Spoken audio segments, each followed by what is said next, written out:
नमस्कार, मैं राकेश सर, जुगल sir online classes में आप सभी विद्यार्थियों का स्वागत है। आज अपन बात करेंगे भारतीय इतिहास की, और भारतीय इतिहास में मैं आप लोगों को बता दूं आईएएस, आरएएस,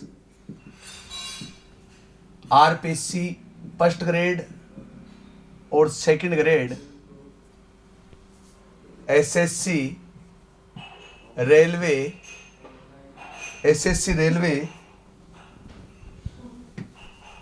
अन्य एग्जामों को ध्यान में रखते हुए, पुलिस कांस्टेबल पटवार अन्य एग्जामों को ध्यान में रखते हुए भारतीय इतिहास के वीडियो फर्स्ट वीडियो आ चुका है। सेकंड वीडियो जो आएगा वो आएगा भारत पर विदेशी आक्रमण। तो आप सभी विद्यार्थियों को बता देना चाहता हूं कि राजस्थान की हिस्ट्री के बाद इंडियन हिस्ट्री के वीडियो बनना प्रारंभ हो चुके हैं। कृपया आप सभी साथी मिलकर, सभी दोस्त मिलकर उनको एक दूसरे साथियों तक पहुंचाओ, शेयर करो, सब्सक्राइब करो और लाइक करो। अब आज का जो टॉपिक है, आप सभी विद्यार्थियों को मैं बता देना चाहता हूं कि राजस्थान की हिस्ट्री की तरह ही आप लोग भी अपने मुंह से इंडियन हिस्ट्री बोलोगे। तो सबसे पहले मैं एक टॉपिक दे रहा हूं आप लोगों को, भारत पर विदेशी आक्रमण। भारत पर विदेशी आक्रमण, भारत पर विदेशी आक्रमण, भारत पर विदेशी आक्रमण, ये टॉपिक है आपका, भारत पर विदेशी आक्रमण।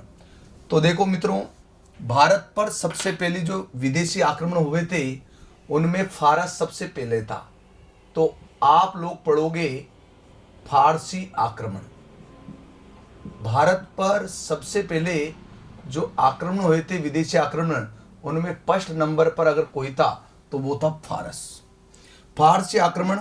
और फारसी आक्रमणों में आप देखोगे तो एक वंश ने आक्रमण किया था, उस वंश का नाम है हक्कामनी वंश। तो हक्कामनी वंश फारस का वंश था जिसने भारत पर सबसे पहले आक्रमण किया था। भारत पर विदेशी आक्रमणों के क्रम में सबसे पहले फारसियों ने भारत पर आक्रमण किया था, और फारसियों में जिस वंश ने भारत पर आक्रमण किया था उस वंश का नाम आपको ध्यान रखना है, हक्कामनी वंश। और ऐसा बताया जाता है कि हक्कामनी वंश का एक राजा था, फारस का राजा, उसका नाम था डेरियस। आप सभी को ध्यान रखना है कि भारत पर सबसे पहले विदेशी आक्रमण हुए, और वो विदेशी आक्रमण फारस देश ने किए, और फारस देश में एक वंश था, उस वंश का नाम था हक्कामनी वंश। और हक्कामनी वंश का एक राजा था, राजा डेरियस। इस राजा डेरियस ने भारत पर आक्रमण किया और सिंध प्रांत के आसपास के क्षेत्र को जीत लिया। अभी सिंध प्रांत वर्तमान में पाकिस्तान में पड़ता है, लेकिन पहले सिंध प्रांत जो पड़ता था वो सिंध प्रांत भारत का ही एक हिस्सा था। डेरियस का भारत पर प्रथम आक्रमण हुआ और सिंध प्रांत को इसने जीत लिया, सिंध के आसपास के क्षेत्र को जीत लिया, आसपास के क्षेत्र को जीत लिया। तो अगर आपसे पूछा जाए, मैं बार बार फिर दोहरा रहा हूं कि भारत पर विदेशी आक्रमण, और भारत पर विदेशी आक्रमण हुए, उन विदेशी आक्रमणों के क्रम में सबसे पहले भारत पर विदेशी आक्रमण जो किए थे वो किए थे फारसियों ने। फारस देश ने भारत पर विदेशी आक्रमण किए, और उस फारस देश में भी सबसे पहले आक्रमण करने वाला जो कोई वंश था उस वंश का नाम था हक्कामनी वंश। और हक्कामनी वंश का एक राजा था, राजा डेरियस। राजा डेरियस ने भारत पर आक्रमण किया और भारत के सिंध प्रांत को जीत लिया था। और मैं आपको बता देना चाहता हूं कि सिंध प्रांत वर्तमान में पड़ता है पाकिस्तान में, लेकिन ये पाकिस्तान में 1947 के बाद गया है। तो सिंध प्रांत पहले पड़ता था भारत में। अब मैं आपको बता दूं, सिंध प्रांत उस समय बहुत महत्वपूर्ण हिस्सा था, क्योंकि इसके आसपास, सिंध प्रांत के आसपास, यानी डेरियस को यहां से 360 टैलेंट 360 टैलेंट सोना प्राप्त हुआ था। डेरियस को यहां से 360 टैलेंट सोना प्राप्त हुआ था। आप मुझसे कहोगे सर डेरियस भारत पर आक्रमण करने वाला पहला विदेशी शासक था। आप सभी विद्यार्थी मुझसे पूछोगे डेरियस भारत पर आक्रमण करने वाला पहला विदेशी शासक था। हमने मान ली बात। इसको सिंध प्रांत के आसपास का क्षेत्र जीतने के बाद इसको 360 टैलेंट सोना यहां से प्राप्त हुआ था। गुरुजी हमने ये भी बात मान ली, लेकिन आप बताओ डेरियस ने भारत पर आक्रमण किया, ये जानकारी आपको कौन देता है? तो ये जानकारी हमें प्राप्त होती है हेरोडोटस के द्वारा। आप कहोगे गुरुजी ये हेरोडोटस कौन है? ये हेरोडोटस कौन है गुरुजी? तो सॉरी, जानकारी प्राप्त होती है हमें इतिहासकार हेरोडोटस के द्वारा। आप कहोगे गुरुजी ये हेरोडोटस कौन है? मैं कहूंगा प्यारे विद्यार्थियों, ये विश्व के इतिहास के जनक हेरोडोटस, जो हमें काय की जानकारी देते हैं, हमें भारत पर आक्रमण की जानकारी देते हैं। और हेरोडोटस ने ये जानकारी जो दी है अपने प्रसिद्ध ग्रंथ में दी है, और इस प्रसिद्ध ग्रंथ का नाम है, या प्रसिद्ध पुस्तक का नाम है, इनकी प्रसिद्ध पुस्तक का नाम है हिस्टोरिका। आप कहोगे गुरुजी ये कौन है Herodotus? Herodotus father of history, father of history. Herodotus कौन है? हेरोडोटस फादर ऑफ हिस्ट्री है, यानी कि ये हिस्ट्री के जनक है। हिस्ट्री के जनक है, फादर ऑफ हिस्ट्री हेरोडोटस है। हेरोडोटस अपने प्रसिद्ध ग्रंथ हिस्टोरिका में लिखते हैं कि भारत पर सबसे पहले विदेशी आक्रमण डेरियस ने किया था। डेरियस ने सिंध प्रांत के आसपास के क्षेत्र को जीत लिया था और यहां से इसे 360 टैलेंट सोना प्राप्त हुआ था। तो आप लोगों को मैं बता दूं कि आप लोगों को इस क्रम में ध्यान रखना है कि भारत पर विदेशी आक्रमण फारस, हकमानी और डेरियस, जानकारी हेरोडोटस। तो आप लोग 4 शब्द याद रखोगे जिसमें चीज आपको याद हो जाएगी। अच्छा, डेरियस के 3 अभिलेख, डेरियस के 3 अभिलेख या डेरियस ने भारत पर आक्रमण किया, यह जानकारी 3 अभिलेखों से प्राप्त होती है। यह भी आपको ध्यान में रखना है। पहला अभिलेख है बेहिस्तून, पहला अभिलेख है बेहिस्तून। आपको ध्यान रखना है कि भारत पर विदेशी आक्रमण सबसे पहले फारस देश ने किया था, और फारस देश में भी हकमानी वंश ने किया था, और हकमानी वंश में भी डेरियस नामक राजा ने किया था। यह आपको ध्यान रखना है। और इसकी जानकारी आपको प्राप्त हो रही बेहिस्तून शिलालेख, पत्थर पे लिखी चीज शिलालेख कहलाती है। दूसरा था पर्सिपोलिस,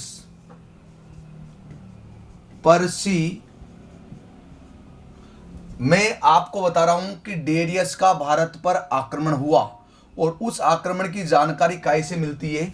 तो पर्सिपोलिस दूसरा शिलालेख। तीसरा शिलालेख और है जो कि डेरियस के आक्रमण की जानकारी देता है, और वह है नक्श ए रुस्तम, नक्श ए रुस्तम, नक्श ए रुस्तम। डेरियस के पुत्र का नाम था जरक्सीज। डेरियस, जो डेरियस था, उस डेरियस के पुत्र का नाम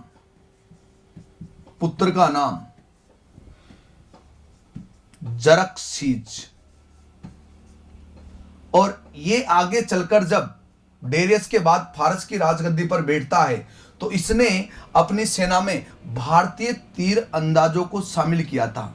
भारतीय तीर अंदाजों को इसने शामिल किया था।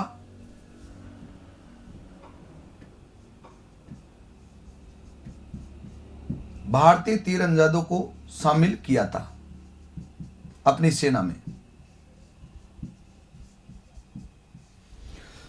देखो प्यारे विद्यार्थियों, ध्यान से देखना, मैं आप लोगों को फिर से बता देना चाहता हूं कि इंडियन हिस्ट्री का टॉपिक आ रहा है भारत पर विदेशी आक्रमण।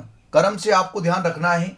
आप डायरेक्ट पढ़ लेते हो, डायरेक्ट आप पढ़ लेते हो कि मोहम्मद बिन कासिम ने भारत पर आक्रमण किया। अरे भाई वो तो पहला मुस्लिम था। मैं ले रहा हूं कि भारत पर पहले विदेशी आक्रमण, तो भारत पर सबसे पहले जो विदेशी आक्रमण हुए वो फारस देश ने की। फारस देश में भी ये विदेशी आक्रमण जो हुए थे, ये जिस वंश के राजा ने किए थे उस वंश का नाम था हकमानी वंश। और हकमानी वंश का एक राजा फारस की राजगद्दी पर बैठा, उसका नाम था डेरियस। डेरियस ने भारत पर आक्रमण किया और भारत में सिंध प्रांत जो वर्तमान में पाकिस्तान में पड़ता है, उस सिंध प्रांत के आसपास के क्षेत्र को इसने जीत लिया था। उस समय वहां सिंध प्रांत में सोने की खानें थी और सोने की खानों पर इसका अधिकार हो गया था। और सोने की खानों पर अधिकार होने के बाद 360 टैलेंट सोना इसको प्राप्त हुआ था। ये आपको ध्यान रखना है। आप कहोगे गुरुजी भारत पर सबसे पहले फारसियों ने आक्रमण किया, ये जानकारी कौन जुटाता है? ये जानकारी हेरोडोटस जुटाता है। ये कौन है? फादर ऑफ हिस्ट्री है और इनका प्रसिद्ध ग्रंथ है प्यारे विद्यार्थियों हिस्टोरिका या हिस्टोरिकल नाम भी आपको मिल सकता है।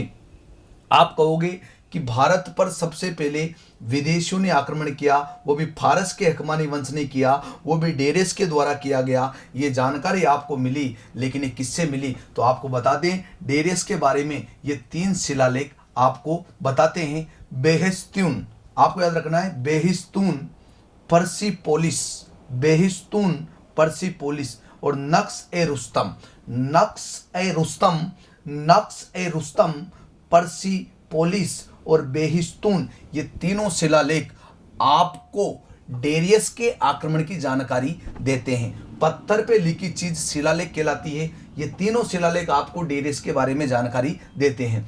आगे चलकर डेरियस के बाद उसका पुत्र, डेरियस के बाद उसका पुत्र राजगद्दी पर बैठता है, जिसका नाम है जरक्सीज। जिसका नाम क्या है? जरक्सीज। जिसका नाम है जरक्सीज। डेरेस का पुत्र है जरक्सीज। इसने अपनी सेना में, इस जरक्सीज ने अपनी सेना में भारतीय तीर अंदाजों को शामिल किया। जो भारत में तीर चलाना जानते थे, उन तीर अंदाजों को इसने शामिल किया और अपनी सेना को मजबूती प्रदान करी। आप इसका स्क्रीनशॉट ले लीजिए।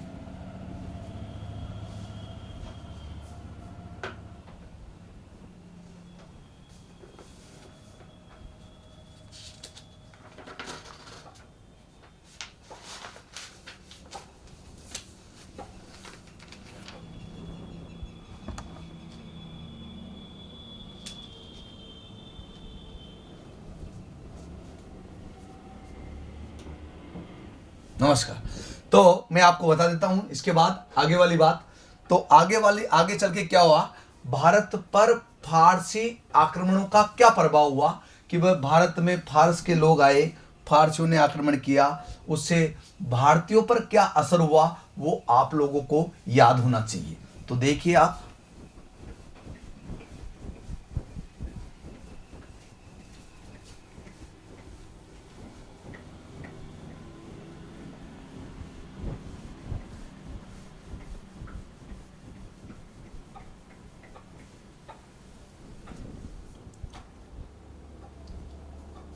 फारसी आक्रमण के प्रभाव, भारत पर फारसी आक्रमण के प्रभाव। भारत पर फारसियों ने आक्रमण किया, फारसी व्यक्ति भारत में रुके, भारत में रुकने के बाद वो वापस गए भी सही, कुछ रुके भी सही, लेकिन इससे भारतीय व्यक्तियों पर क्या प्रभाव पड़ा? आखिरकार फारस के व्यक्तियों का भारत पर अधिकार हो जाना और भारत पर अधिकार होने के बाद भारतीय व्यक्तियों ने फारस के व्यक्तियों से क्या प्रेरणा ली, या फारस के व्यक्तियों से भारत के व्यक्ति क्या सीखे? तो एक चीज मैं बता दूं, फारसियों में फारसी, जो फारसी है ना, वो फारसी स को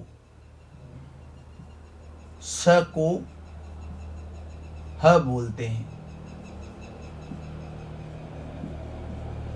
स को क्या बोलते हैं? ह बोलते हैं। आपको पता है कि फारसी अपन जो स बोलते हैं वो उसको ह बोलते हैं। कैसे बोलते हैं? उन्होंने हमारी भारत की सिंधु नदी को, बोलो क्या बोला?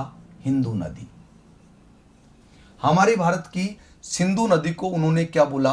हिंदू नदी, क्योंकि हम स का जो प्रयोग करते हैं वो वहाँ ह का प्रयोग करते हैं। अच्छा, मालदेव, आपको पता है मारवाड़ के इतिहास में मैंने आपको बताया था मालदेव, वो मालदेव को बोलते हैं हसमत वाला शासक, हसमत वाला शासक, और हम मालदेव को बोलते हैं शक्तिशाली शासक, शक्तिशाली शासक। अब आप समझ रहे होंगे कि गुरुजी यानी कि ह की जगह सर, स की जगह है, बिल्कुल यही अंतर है। अब पूरा ही मामला बदल गया। हम मालदेव को शक्तिशाली राजा बोलते हैं, वो मालदेव को हसमत वाला शासक बोलते हैं। मैंने आपको बताया फारसी इतिहासकारों ने मालदेव को हसमत वाला शासक कहा था, और आपने कहा था मुझसे कि हसमत का शाब्दिक अर्थ क्या होता है गुरुजी, तो मैंने आपको बताया था कि प्यारे विद्यार्थियों, हसमत का शाब्दिक अर्थ शक्तिशाली होता है। तो कहने का मतलब है वो स को ह बोलते हैं, जहां भी स आता है वो उसको ह बोलते हैं। आज हम घरों में महिलाओं के अंगरक्षक रखते हैं, महिलाओं के अंगरक्षक। अब एक बात बताइए, आप किसी भी घर में कोई भी महिला रहती है, कोई न कोई तो रहता है, तो वो जो अंगरक्षक रखने की जो प्रणाली है कि महिलाओं का अंगरक्षक रखे जाए, महिलाओं की सुरक्षा हो, ये प्रणाली भी फारस की देन है। वरना हमारे भारत में तो महिलाओं का कोई ध्यान नहीं रखा जाता था उस समय, लेकिन ये अंगरक्षक जो प्रणाली है ये भी फारसियों की ही देन है। महिलाओं के भारतीय शासकों ने उस समय महिलाओं के अंगरक्षकों को नियुक्त किया था, और ये फारस से ही सीखे थे। वो आपको पता है रात्रि के समय जब शाम होती है, रात्रि के समय आज हम लोग दीपक लगाते हैं, रात्रि के समय आज हम लोग क्या लगाते हैं, दीपक लगाते हैं। और ये दीपक लगाने की जो रीति रिवाज है, जो ये चीज भारत में आई है, ये फारस से ही आई है। रात्रि के समय दीपक लगाना ये भी फारसियों की देन है। भारत में ऐसा नहीं था, है ना। और आरंभ में क्या होता था कि इन सब चीजों का यहाँ प्रचलन नहीं था, लेकिन जैसे जैसे भारत पर फारसी आए और फारसियों ने ये कार्य करना स्टार्ट किया, उनके देखे देख भारतीय व्यक्ति भी इनको करने लग गए थे। ऐसा बताया जाता है कि सिर मुंडवाने की प्रथा, ध्यान से देखना, सिर मुंडवाने की प्रथा, बाल कटाना, सिर मुंडवाने की प्रथा, ये भी किनकी देन है, ये भी फारसियों की देन है। और भारत में सत्रप प्रणाली, ध्यान रखना है, भारत में सत्रप प्रणाली लागू करना, ये भी किनकी देन है, फारसियों की देन। तो देखो कहावत है कि इंसान जैसे के साथ रहता है वैसा ही कार्य करता है। ग्रामीण क्षेत्र में कहावत है कि जैसे के साथ रहोगे रंग नहीं तो वर्ण तो फिरेगा ही सही। तो आप जानते हो हमारे भारत में फारसियों ने आक्रमण किया, फारसी भारत पर सफल हुए, सिंध प्रांत के आसपास रहे। तो जे कार्य ये करेंगे वही कार्य आगे चलकर वहाँ के आसपास के लोग करेंगे। फारसी स को ह बोलते हैं, हमारी सिंधु नदी को उन्होंने हिंदू नदी बोला। और हमारे जो मारवाड़ के मालदेव थे, मारवाड़ के शासक मालदेव, वो मारवाड़ के शासक मालदेव जी को हसमत वाला शासक बोलते हैं, और जबकि हम मालदेव जी को शक्तिशाली बोलते हैं। महिलाओं के अंग रक्षक रखना, भारतीय राजाओं ने, भारतीय शासकों ने महिलाओं के अंग रक्षक, भारतीय शासकों ने महिलाओं के अंग रक्षक रखे। तो भारतीय शासकों ने महिलाओं के जो अंग रक्षक रखे, ये किनकी देन है, ये फारस की देन है। भारत में रात्रि के समय दीपक जलाने की प्रक्रिया प्रारंभ हुई, ये किसकी देन है, फारसियों की देन है। सिर मुंडवाने की प्रथा ये भारत में आई, ये भी फारसियों की देन है। सत्रह प्रणाली को प्रारंभ किया भारत में, ये भी किसकी देन है, ये भी फारस की ही देन है। यानी कि कहावत है जैसे के साथ इंसान रहता है वैसा कार्य करता है। जब फारसी व्यक्ति भारत पर आए थे, जब फारसी व्यक्ति भारत में आकर रहने लगे तो उन्होंने ये कार्य किए, और इनके देखे देख भारतीय व्यक्तियों ने इन कार्यों को अपनाया। तो आज का वीडियो यहीं समाप्त होता है। मैं राकेश सर, श्रीजी क्लासेज के डायरेक्टर, कोटा तलवंडी। आप सभी विद्यार्थियों को मैं बता दूं कि मैं बच्चे को ऐसे लगाकर जेड तक यानी RS IS second grade, first grade, REET, पटवार, कांस्टेबल सभी ऑल एग्जामों की तैयारी में कराने जा रहा हूं। आप विद्यार्थियों को मैं एक बात बताना चाहता हूं, आने वाली फायरमैन और फायर ऑफिसर की भर्ती के बैच बहुत जल्द प्रारंभ होने जा रहे हैं। नमस्कार।